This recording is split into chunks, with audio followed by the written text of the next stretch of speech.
오늘은 성령의 열매 두 번째 열매인 희락에 대해서 함께 말씀을 좀 나누려고 합니다. 기쁨이라고도 그렇게 번역할 수 있을 것 같아요. 사실 희락보다는 기쁨이라는 그 표현이 더 가깝죠. 제가 오늘 말씀을 준비하면서 제일 먼저 들었던 생각이 뭐였냐면, 왜 희락의 성령의 열매에서 두 번째로 언급을 할까 하는 그냥 궁금증이었어요. 성령의 열매가 제가 설명을 드렸던 대로 따로따로 가는 게 아니라 한 덩어리로, 포도송이처럼 한 덩어리로 열매를 맺히는 거잖아요. 그래도 사랑 다음에 언급했다면 뭔가 그만큼 중요해서 그러지 않을까라는 그런 생각이 들면서, 왜 희락, 이 기쁨이 두 번째로 언급이 됐을까를 생각을 하다가, 이 기쁨이라는 것이 하나님 나라를 설명하는 아주 중요한 모습 중에 하나이기 때문에 그렇겠구나라는 생각이 들었어요. 로마서 14장 17절에서 바울이 그렇게 이야기를 하거든요. 하나님의 나라는 먹는 것, 마시는 것에 있지 않고 성령 안에 있는 의와 평강과 희락, 기쁨이라고 이야기를 하거든요. 하나님 나라에 거하고 있는가, 하나님 나라를 누리고 있는가를 어떻게 알 수 있냐면, 우리가 얼마나 기뻐하며 살고 있는가, 또 무엇 때문에 기뻐하는가로 알 수가 있는 거죠. 이 하나님 나라라는 것은 우리가 참 막연하게 생각을 하지만, 사실 하나님 나라는 예수님께서 이 땅에 오셔서 시작부터 마지막까지 우리에게 가장 가르치고 싶으셨던, 가장 알게 하고 싶으셨던 그 내용입니다. 이 땅에 오셔서 처음 선포하신 말씀이 뭐였어요? 하나님 나라가 가까이 왔다는 말씀으로 시작을 했고요. 그리고 공생의 기간 동안에 제자들과 따르는 많은 사람들에게 하나님 나라에 대한, 천국에 대한 말씀을 여러 비유를 통해서 들려주셨죠. 그리고 죽으시고 부활하신 다음에 40일 동안 제자들과 함께 계시면서 가르치신 게 뭐예요? 그때 내내 말씀하신 것도 하나님 나라의 일이었습니다. 그리고 그 내용 가운데, 그 말씀 가운데 무엇을 가르쳐 주었을까? 하나님 나라를 누리며 살아가는 것. 하나님 나라를 누리며 살아간다는 것은 기쁨 가운데 거하는 것이라는 걸 분명히 가르쳐 주었을 거라는 거죠. 구원받은 하나님의 백성인 우리는 이 땅을 살아가는 동안에 하나님 나라를 누리면서 살아가야 합니다. 구원은 받았어요. 구원은 받았는데 내 삶이 하나님 나라와 아무 상관이 없다면, 이건 상당히 심각하게 고민해 봐야 할 문제입니다. 하나님 나라의 원리가, 하나님 나라의 그 원칙이, 그 법이 우리 삶에 적용되지 않는다? 그럼 내가 과연 하나님 나라의 백성, 하나님 백성이라고 할 수 있겠냐라는 거예요. 하나님 나라를 누리면서 살아가는 것, 우리는 보통 힘들고 어렵고 수고하고 무거운 사명의 짐을 지는 것만 생각을 하지만, 사실 하나님 나라의 가장 중요한 모습은 바로 기쁨이라는 거예요. 희락이라는 거예요. 오늘 말씀의 제목이 조금 묘사가 복잡합니다. 희락, 내 삶을 관통하여 흐르는 표식이라고, 그렇게 제가 굳이 좀 어렵게 제목을 정했습니다. 표식입니다. 표식. 이 표식이라는 단어를 아시는 분 아시겠지만, 뭔가를 나타내는 일정한 방식이라는 거예요. 어쩌다가 한번 나타나는 것이 아니라, 이 기쁨이 내 삶을 관통해서 흘러가고 있기 때문에, 내 삶에 이미 뿌리를 내리고 있기 때문에 내 삶에 계속해서 영향을 끼친다는 거예요. 그 모습이 계속 나타난다는 거예요. 뭔가 좋은 일이 있을 때 기뻐하고, 뭔가 그렇지 않으면 내 기쁨이 사라지고, 그것이 아니라 성경에서 말하는 이 희락이라는 것은, 이 기쁨이라는 것은 내 환경이나 조건이나 상황에 따라서 왔다 갔다 하는 그런 감정이 아니라는 거예요. 참 신기한 것은, 말씀을 준비하면 꼭 그 말씀과 반대되는 일들이 제 삶에서 많이 일어나더라는 거예요. 희락에 대한 말씀을 준비하니까 이번 한 주는 속 터질 일들이 여러 가지로 많이 생깁니다. 오늘 아침까지도 계속 그런 일들이 벌어지더라고요. 근데 성경에서 말하는 이 희락에 대해서 우리가 분명하게 알고 있지 않다면, 우리 어떻게 했어요? 우리 상황에 따라서 우리 앞에 벌어지는 일들에 따라서 우리의 마음은 계속 이랬다가 저랬다가 할 수밖에 없다는 거예요. 성경에서 말하는 희락은 분명히 우리 안에, 우리 속사람 안에 깊게 뿌리를 내리는 것이라고 말씀하십니다. 우리의 삶을 관통해서 흘러가면서 계속해서 우리의 삶에 영향을 끼치고 그쪽 방향으로 갈 수 있도록 인도해 가시는 것이라는 거예요. 그게 뭐라고요? 우리 삶에 나타나는 희락이라는 거예요. 이 희락이, 이 기쁨이 어떻게 우리의 삶에 뿌리를 내리고 자리를 잡고 계속해서 우리의 삶에 영향을 끼칠 수 있을까요? 아까 제가 찬양하면서 계속 멘트로 고백했던 게 있습니다. 예수님이 우리의 기쁨의 근원이 되십니다. 우리가 하나님을 알기 때문에, 하나님을 믿기 때문에 우리 속에서 참된 기쁨이 생겨나는 거예요. 하나님을 아는 지식, 하나님을 아는 그 말씀이 내 속에 있기 때문에 내 속에서 참된 기쁨이 계속해서 생겨납니다. 하나님 모르고 살 때에는 이 기쁨은 없어요. 다른 조건으로 인한 기쁨은 있겠지만 하나님을 알므로 말미암은 그 기쁨은 우리 속에 생겨날 수가 없습니다. 하나님 어떤 분이신지를 알게 되면서 나에게 아무 조건 없는, 사랑받을 만한 가치가 없는 나에게 그 사랑을 베푸신, 그 은혜를 베푸신, 그 능력을 베푸신, 그리고 여전히 나와 함께 하시는 그 하나님으로 말미암아 기뻐하고 즐거워하게 되는 거예요. 우리가 하나님을 알아가면 알아갈수록 하나님을 더 사랑하게 됩니다.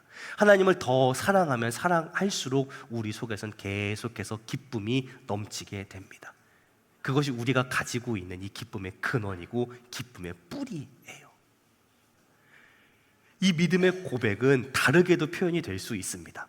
예수님이 나의 구주이시기 때문에 기뻐할 수 있는 거예요. 내 삶의 참된 주인이심을 알기 때문에 내가 기뻐할 수 있는 거예요.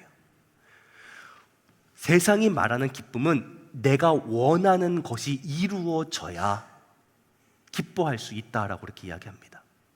다르게 표현하면요, 내 인생의 주인이 내가 되어서 내 마음대로 할 수 있어야 행복하고 기뻐할 수 있다라고 그렇게 생각을 합니다. 세상은 그래요. 그런데 조금만 생각해봐도 내가 내 인생의 주인이 된다는 게 절대 기쁜 일이 아니라는 것, 조금만 생각해봐도 알 수 있습니다. 우리가 인생 살면서요, 늘 좋은 일만 벌어지던가요? 이 세상은 진짜 수고와 어려움이 많은 세상입니다. 근데 그 인생의 짐을 내가 지겠다고요? 내가 책임을 지겠다고요? 얼마나 어려운 일인지 모릅니다. 제 부교육자 시절에는요, 제 마음대로 다 할 수 있었으면 좋겠다 생각을 했어요. 담임대 보니까 아니에요. 누군가 그 짐을 좀 대신 져줬으면 좋겠다 싶어요. 아무도 뭐라 하지 않거든요. 제 장로님들도 저한테 목회에 대해서 뭐라고 안 하시고 우리 성도 중에 아무도 뭐라고 안 합니다. 그런데도요, 지고 있는 그 짐, 그 지고 있는 그 책임이 이루 말할 수 없어요. 목사만 그럴까요? 가장 되신 분들 마찬가지잖아요. 인생을 살면서요, 그 짐을 내가 지고 내가 책임을 진다고요? 그게 정말 좋은 일이에요? 아니요. 내 짐을, 내 인생의 짐을 누군가 대신 져줄 수 있으면 그거보다 좋은 일이 없어요. 예수님이 나의 구주가 되어주신다는 것, 내 인생의 주인이 되어주신다는 건요, 나를 그 족쇄를 채우고 코를 깨서 억지로 끌고 가시는 게 아니라 내가 짊어지고 있던 그 인생의 짐, 그 죄짐을 예수님 대신 져주시겠다는 그런 의미예요. 얼마나 좋은 일이에요. 내 이 수고하고 무거운 짐을 대신 져주신다는데 벌써 그 생각만 해도 너무나 좋은걸요. 내가 책임지고 내가 모든 걸 감당하고 가는 것이 아니라 내 인생의 주인 되신 예수님께서 내 삶의 짐을 대신 져주시고 내 삶을 책임져 주시고 내 삶을 이끌어 가신다라고 그렇게 생각할 때에, 그것을 알게 되었을 때에, 그것을 믿게 되었을 때에 누리는 그 자유와 평안함이 있어요. 그게 기쁨의 근원이 되는 거죠. 이미 다윗은 시편 16편 11절을 통해서 그렇게 고백을 해요. 주께 생명의 길을 나에게 보이시니 주님 앞에는 충만한 기쁨이 있고 주의 오른쪽에는 영원한 즐거움이 있나이다 라고 고백을 합니다. 주님께서 우리에게 생명의 길을 보여주십니다. 우리가 걸어가야 돼, 인생길이 어떻게 걸어가야지 보여주십니다. 그러니까 당연히 그 앞에 나를 위한 충만한 기쁨이 있는 거죠. 내가 어떠한 길을 걸어가느냐, 어떠한 상황에 놓여 있느냐가 중요한 게 아닙니다. 주님께서 나와 함께 계시면 그 어디나 하늘나라가 되는 거고요, 그 자리에 우리를 위한 기쁨이 충만하게 임하는 줄로 믿습니다. 뭘 가지고 세상을 살아야 돼요? 어떠한 힘을 가지고, 어떠한 에너지를 가지고 우리가 세상을 살아가야 돼요? 지금 이제 오늘 예배 드리고 나서 이제 내일부터, 아니면 오늘 저녁부터 내일부터 이제 세상으로 다시 또 나가야 되는데, 무슨 힘을 가지고, 무슨 에너지를 가지고 우리가 세상과 또 다시 부딪히면서 맞서 싸워가면서 살아갈 수 있냐고요. 느헤미야 8장에서요, 느헤미야가 백성들에게 그렇게 이야기합니다. 여호와로 인하여 기뻐하는 것이 너희의 힘이다 라고 그렇게 이야기합니다. 하나님으로 말미암은 그 기쁨, 하나님께로부터 공급받는 그 기쁨이 우리가 세상을 살아가는 힘이 되는 줄로 믿습니다. 우리가 그렇기 때문에 말씀을 알고요, 그 말씀 가운데 들어가야 되는 거예요. 우리가 말씀을 알면 알수록 이 기쁨을 누릴 수 있습니다. 근데 자꾸만 어떻게 해요? 세상의 소리에 더 많이 귀를 기울이죠. 그렇게 세상의 소리에 귀를 기울이고 거기에 빠져 살아가는 우리에게 복음이 전해졌습니다.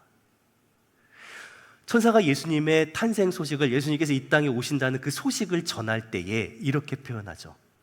무서워하지 말라, 보라, 내가 온 백성에게 미칠 큰 기쁨의 좋은 소식을 너희에게 전하노라. 예수님 오신답니다. 그 소식이 뭐라고 얘기를 해요? 온 백성에게 미칠 큰 기쁨의 좋은 소식입니다. 복음이 가지고 있는 그 속성 자체가 기쁨입니다. 그러니까 복음을 알면 당연히 우리에게 기쁨이 생길 수밖에 없어요. 근데 이 기쁨을 뭐라고 얘기해요? 몇몇 사람만 받는 기쁨이 아니라 온 백성에게 미칠 큰 기쁨의 좋은 소식입니다. 그 누구도 예외 없이 다 받아서 누릴 수 있는 좋은 소식이라는 거예요. 복음이 뭐예요? 하나님이 나를 얼마나 사랑하시는가입니다. 나를 향한, 우리를 향한 그 넘치는 사랑, 그 풍성한 은혜 때문에 예수님을 우리에게 보내주셨다는 거예요. 이 땅에 보내셔서, 육신을 입고 이 땅에 오게 하셔서 우리의 모든 수고하고 무거운 죄의 짐, 인생의 짐을 다 대신 짊어지시고 우리에게 자유와 평안을, 구원을 주셨다. 이게 복음의 내용이잖아요. 이 복음이 우리의 삶에 들려질 때 우리의 삶의 변화가 일어나는 거죠. 세상은 내가 뭔가 수고해서 열심히 노력을 해서 얻어내고 그것을 기쁨의 근원으로 삼으라고 이야기합니다. 하지만 복음은 그렇게 이야기하잖아요.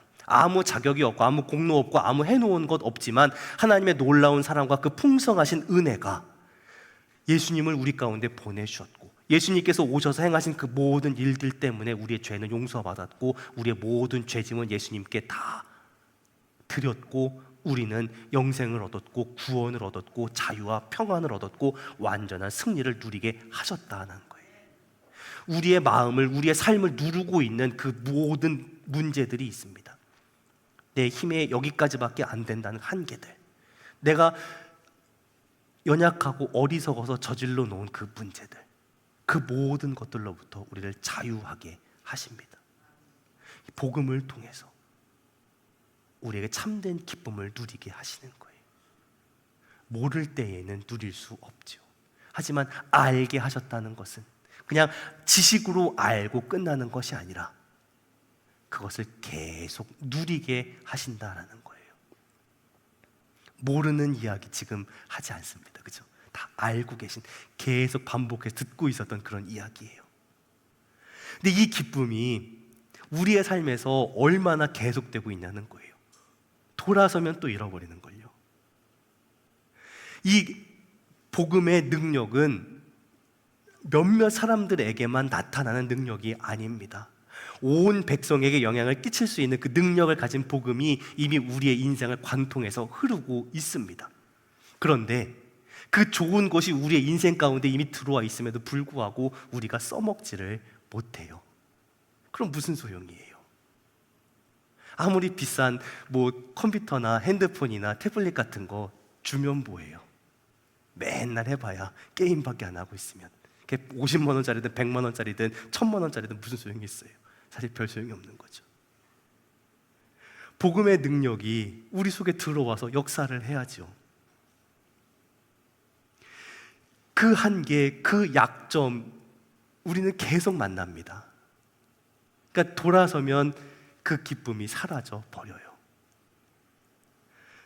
하나님, 우리가 그렇게 한계를 가진 연약한 존재라는 것을 아십니다. 그렇기 때문에 그 한계와 약점을, 연약함을 극복할 수 있도록 우리에게 주신 것이 바로 이 예배인 줄로 믿습니다. 우리가 예배를 드릴 때에 우리의 삶에 기쁨이 새롭게 열매를 맺게 되는 거예요. 우리는 죄 중에 태어난 존재들입니다. 그러니까 본성적으로 죄가 지배하는 세상의 소리에 더 쉽게 귀를 기울입니다.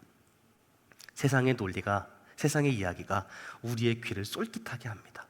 세상의 이야기를 들으면 우리의 마음을 쉽게 빼앗깁니다.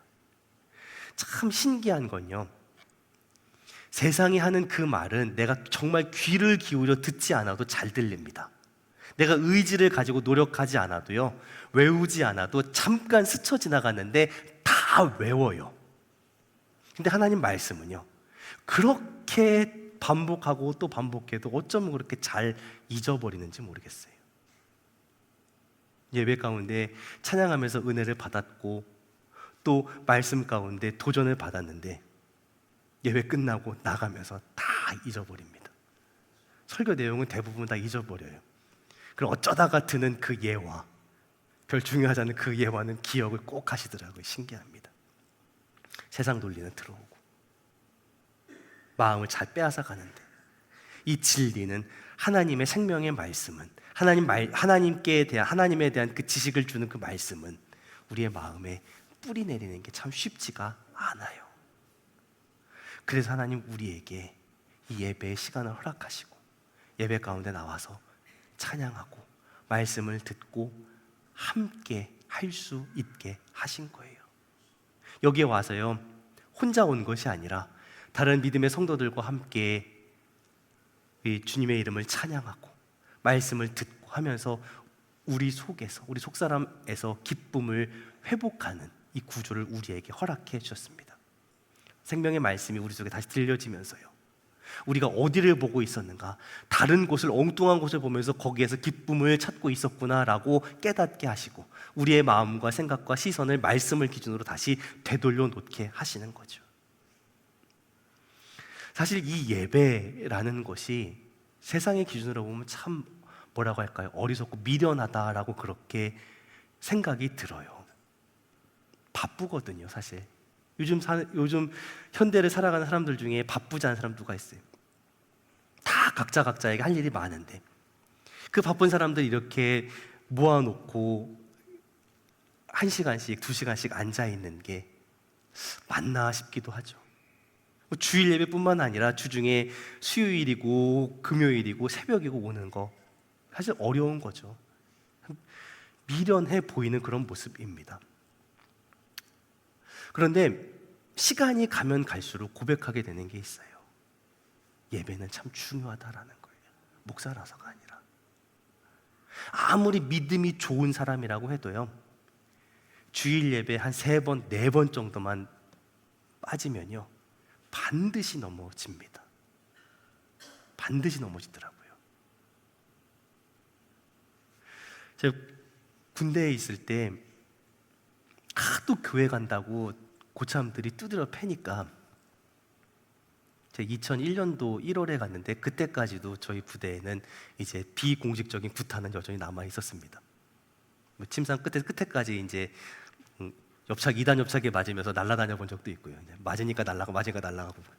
하도 교회 간다고 뭐라고 하니까 제가 아주 의지를 가지고 주일 아침마다 근무를 자원을 했습니다. 한 달 정도 안 가니까요, 제 마음속에 하나님 계시냐 계신지 모르겠어요. 그렇게 되더라고요.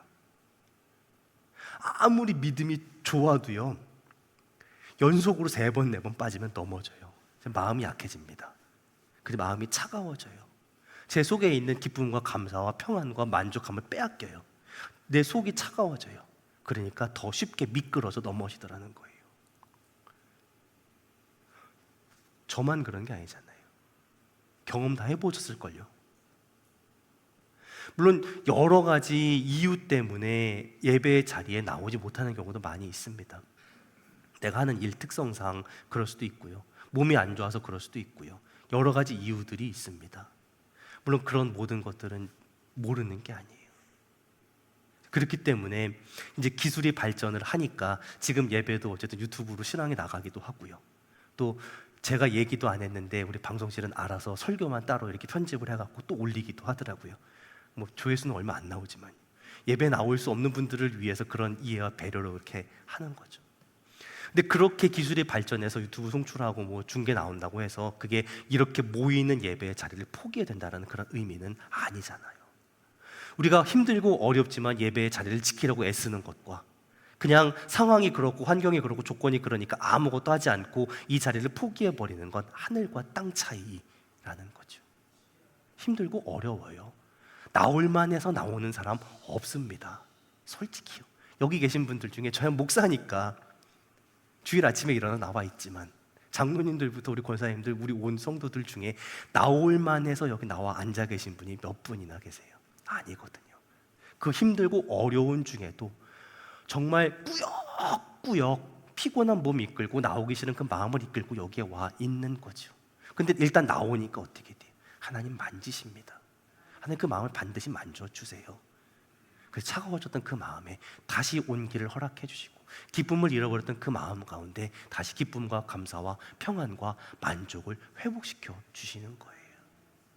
그렇게 나온 심령들에게 하나님 반드시 역사하십니다. 그 기쁨의 자리를 절대 포기하지 않는, 빼앗기지 않는 우리 사랑동의 성도들이 다 되시기를 예수님의 이름으로 축원합니다. 우리가 신앙생활하면서 이 기쁨이라는 게 되게 중요하다는 걸 함께 나누고 있잖아요. 그런데 이 기쁨이라는 것이 하나님과 나 사이에서만 이루어지는 건 아닙니다. 우리가 신앙생활하면서 하나님만 바라보고 신앙생활 한다라고 그렇게 이제 늘 이야기를 하지만 틀린 말은 아니지만 절반만 사실은 맞는 거예요. 하나님 우리가 이 땅을 살아가면서 우리 가운데 주신 그 중요한 기쁨의 요소 중에 하나는 사람입니다. 내 옆에 사랑하는 사람들을 허락해 주신 것, 그것이 기쁨의 요소이고 근원이 돼요. 우리가 이곳에 모여서 그래도 주일 아침 함께 모인 사랑하는 지체들의 얼굴을 보면서 기쁨을 누리는 거죠.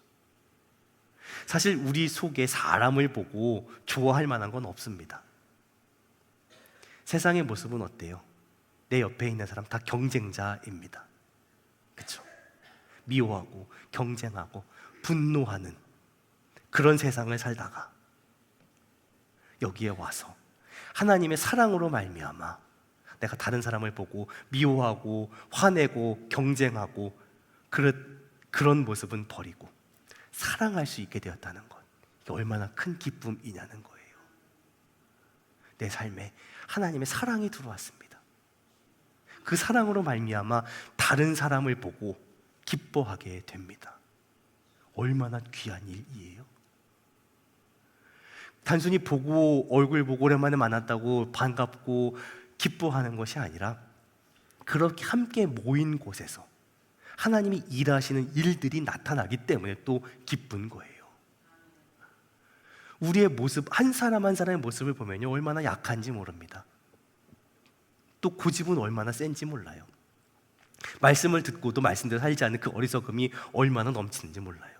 그런 사람들이 모였는데요, 그 속에서 선하고 아름다운 것들, 하나님께 영광을 돌리는 것들이 생겨나기 시작합니다.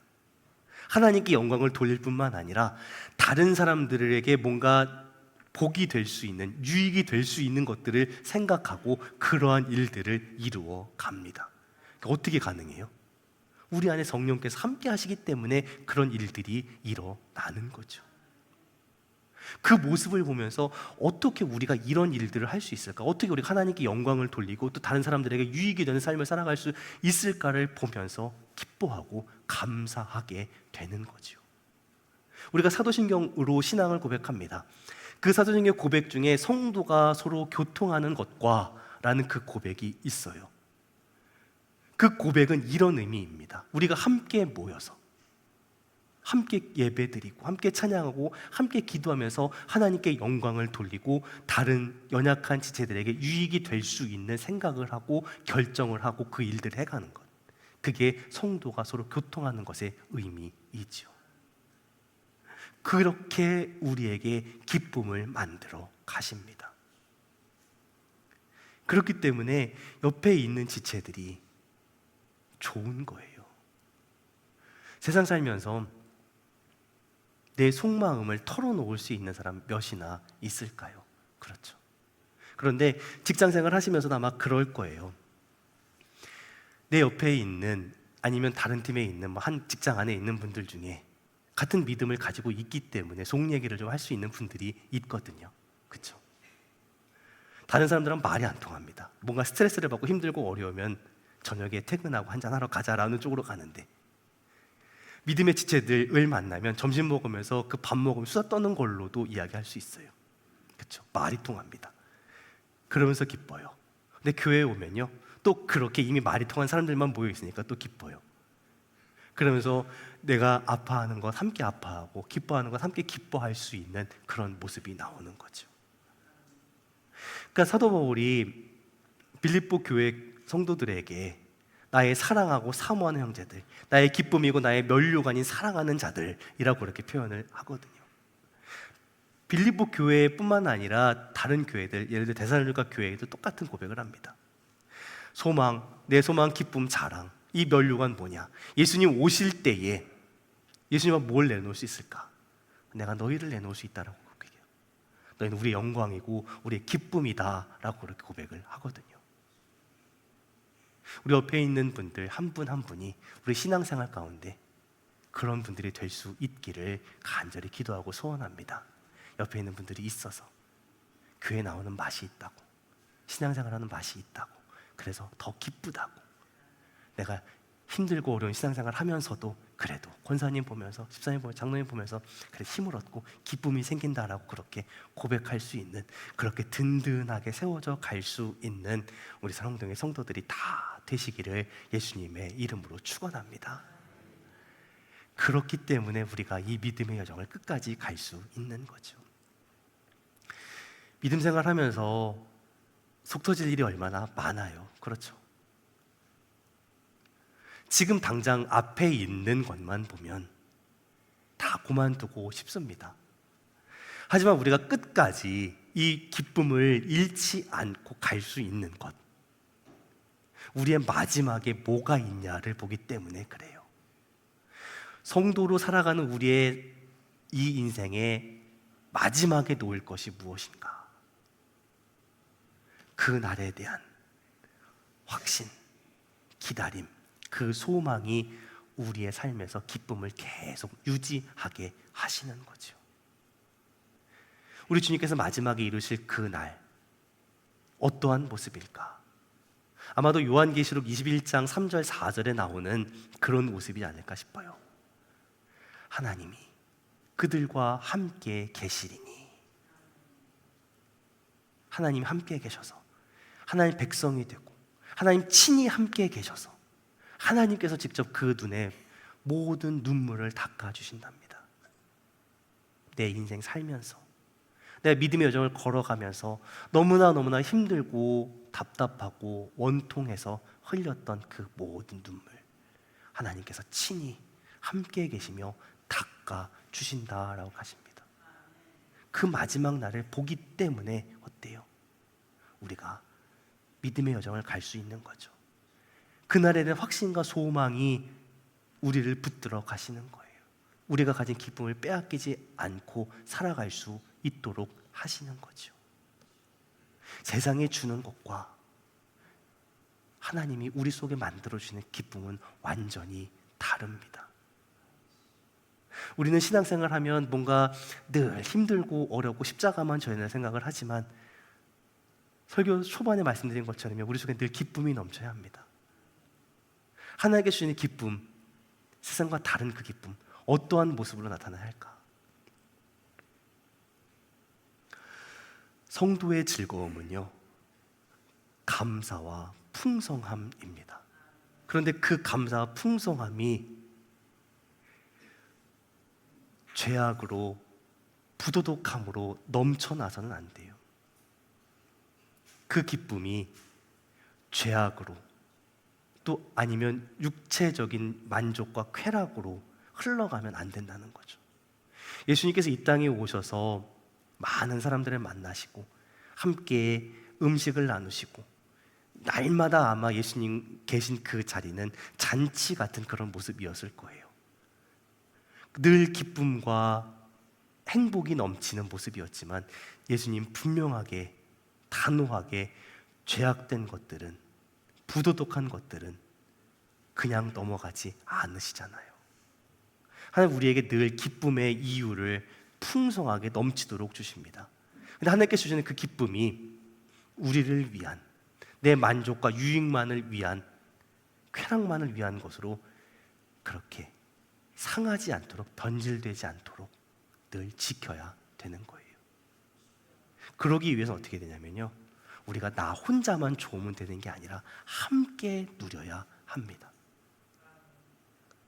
하나님께서 이스라엘 백성들에게 절기를 지키라고 말씀하실 때에 절기를 지키는 조건이 뭐냐?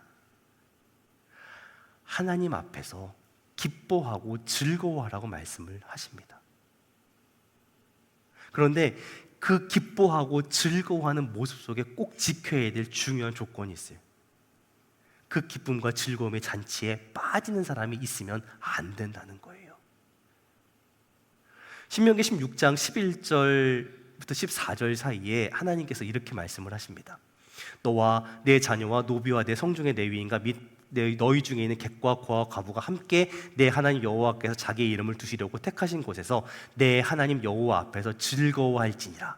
절기를 지키는 건 하나님 즐거워하는 거예요. 그런데 그 절기를 지킬 때에 너는 너와 내 자녀와 노비와 내 성중에 거주하는 레위인과 객과 고아와 과부가 함께 즐거워하되입니다. 빠진 사람 있으면 안 된다는 거예요. 너도, 너희 자녀도, 노비도, 레위인도, 손님으로 지나가는 사람도, 고아도, 과부도 함께 즐거워해야 한다는 거예요. 이게 하나님께서 우리에게 준 기쁨의 모습입니다. 함께 기뻐하고 함께 즐거워해야 세상의 기쁨으로 변질되지 않는 거예요.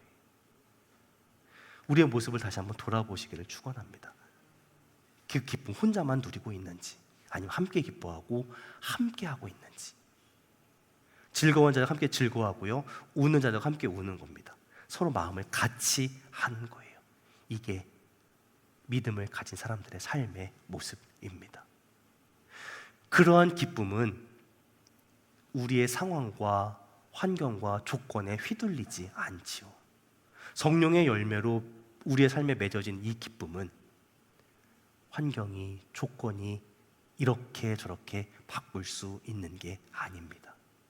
하박국 선지자의 고백처럼요, 이것도 없고 저것도 없고 다 없지만 그래도 나는 여호와 하나님으로 말미암아 즐거워하고 나의 구원의 하나님으로 말미암아 기뻐한다라고 그렇게 고백하게 되는 거죠.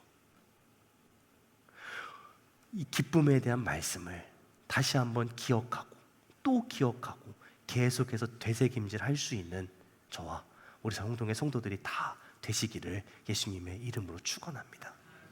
내 생각에, 내 삶에 이 기쁨의 열매가 계속해서 생겨나게 해달라고 기도해야 합니다. 기뻐할 수 있어서 기뻐하는 것이 아닙니다. 조건이 맞아서 기뻐하는 것이 아닙니다. 기뻐하라는 말씀은 우리에게 명령으로 주셨습니다. 빌립보 4장 4절에 이렇게 말씀하시죠. 주 안에서 항상 기뻐하라입니다. 내가 다시 말하노니 기뻐하라입니다. 세상의 것에서 기쁨을 찾지 않으시기를 바라요.